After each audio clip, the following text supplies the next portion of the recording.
A few years ago, I set the goal for Israel of becoming one of the top 5 cybersecurity powers in the world. An Israeli surveillance software tool capable of accessing microphones, cameras, and other data. The NSO Group, in today's world, based on the evidence we have, they are the worst of the worst.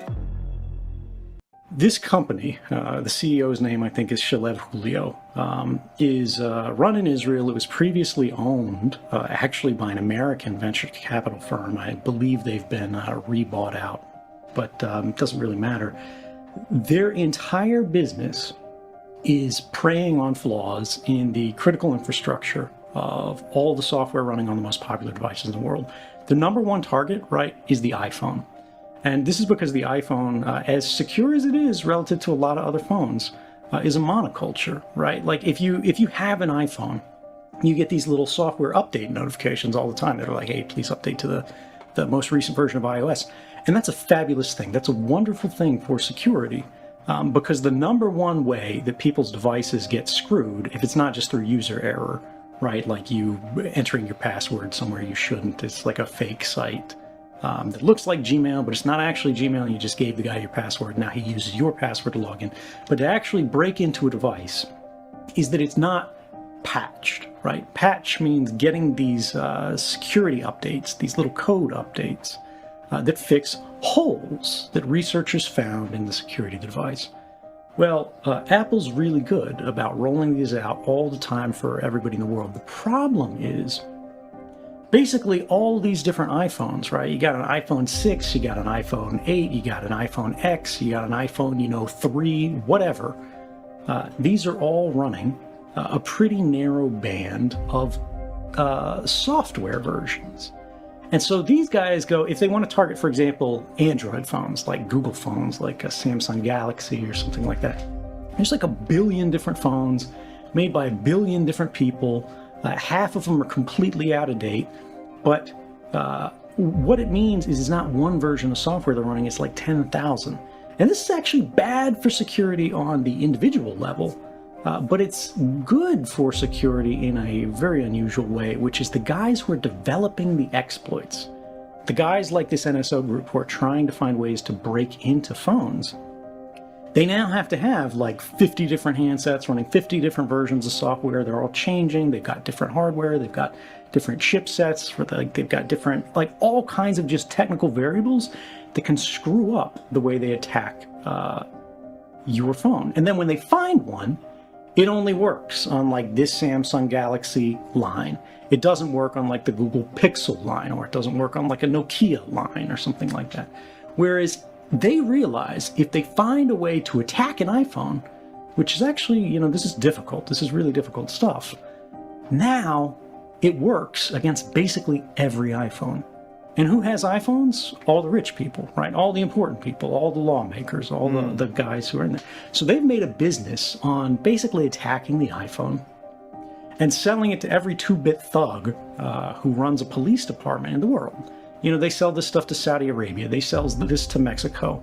And there's a group of researchers in Canada working at a university called the Citizen Lab.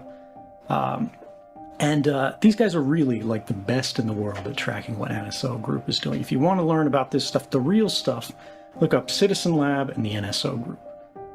And what they have found is all the people who are being targeted by the NSO Group, the classes of people, the countries that are using this. And, it's not like the local police department in Germany trying to bust up, a terrorism ring or something like that. It's the Mexican government spying on the head of the Mexican opposition, or trying to look at human rights defenders who are investigating like student disappearances, or it's people like the friends and associates of Jamal Khashoggi, who was murdered by the Saudi government. Or it's people like dissidents in Bahrain. And these like petrostates, these bad actors nationally, will pay literally tens of millions of dollars each year just to have the ability to break into an iPhone for a certain number of times, because that's how these guys do it. They sell their business plan. They go, we'll let you break into any iPhone just by basically sending a text message to this phone. All you need to find is the phone number of a person who's running an iPhone. And we will exploit something. Like the easiest forms of exploit, or rather the easier types of exploits, are where they send you a text message, right? And it'll be like an iMessage or something like that. And it's got a link in it that'll be like, oh gosh, terrible news, you know, your buddy's father just died, and we're making funeral arrangements. Are you going to be there? It's the day after tomorrow. And when you click the link for the funeral arrangements, it opens your web browser. And the web browser on your phone is always the biggest, most complicated process in it, right? There's a zillion lines of code in this, as opposed to an instant messenger where there's fewer lines of code in it. And they'll find one thing in that, where there's a flaw that lets them feed instructions, not just to the browser, but basically escape the little sandbox that the browser's supposed to play in. That's supposed to be safe, where it can't do anything too harmful. And it'll run out of this sandbox, and it'll ransack your phone's like hardwired operating system, the system image. It'll like give them privileges to do whatever they want on your phone, as if they are you, and then as if they have a higher level of privilege than you. They have system level privileges to change the phone's operation permanently, right? And this is the problem, is on the phone.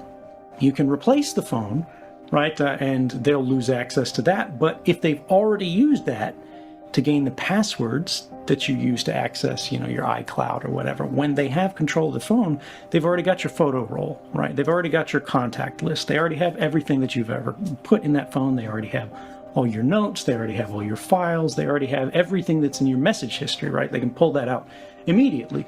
And now, because they have, you know, all your contacts and things like that, they see that phone stop being active.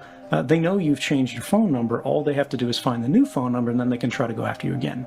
The benefit is, with that old style of attack, if you get that message and you don't click that link, you're somebody in a vulnerable class, right? You've had these kind of attacks against you before. It looks suspicious. You don't know who this person is. The number isn't right, something like that. And you save that link. You don't click the link. You don't do anything with that link, but you send it to a group like Citizen Lab.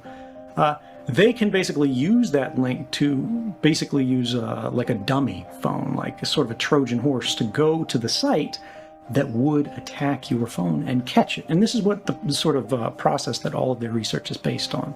There are other more advanced types of attacks that actually don't have these defenses against them, that are far more scary. But the bottom line is... Can I stop you for a second? Yeah. What is Citizen Lab? Citizen Lab, you just said? Yeah, the Citizen Lab is the name of this research group at the university in Canada, who basically studies state-sponsored and corporate malware attacks against civil society. It's run by a guy named Ron Deibert, I believe. You guys will have to fact check me on that one. I think he just published a book, actually, or is publishing a book about all of this. But it's really, they are the world leaders, in my opinion, in basically investigating these kind of attacks and exposing them. It's true public service. Let's go back to that one thing. I asked you about warrants, and you talked about the fact that like people could plant evidence on things and then get motivation, or rather they could show probable cause, right, to the court to then investigate you, and then they can get everything. And you said, you know, you thought that a warrant meant they can go and search your house, and this is the kind of thing that we, you know, modern people are used to thinking of in the context of a warrant. Cops go to a specific place looking for specific things that are elements of a crime. Now, you know, you've heard all these things where like cops find a way to like stop somebody and they like are like, oh, I smelled pot or whatever, and they try to, you know, toss their car or whatever. Or plain sight doctrines where they open the door and the guy sits down and talks to them and they go, oh, you know, I see a bong or something. You know, that's paraphernalia, you're going to jail. But until I think it was 1967, warrants in the United States could only be used to gather two things. They were called the fruits and instrumentalities of a crime, which meant even if the cops knew you did it, even if the cops knew you know, rode the subway or worked for this company or whatever, they couldn't get all the company's records. They couldn't, if they existed, get all the emails that you ever wrote. They couldn't get your friend to turn over like an exchange of letters that you had with this person. The fruits of the crime were the things that they gained from it, right? If they robbed the bank, the cops could get the sack of money.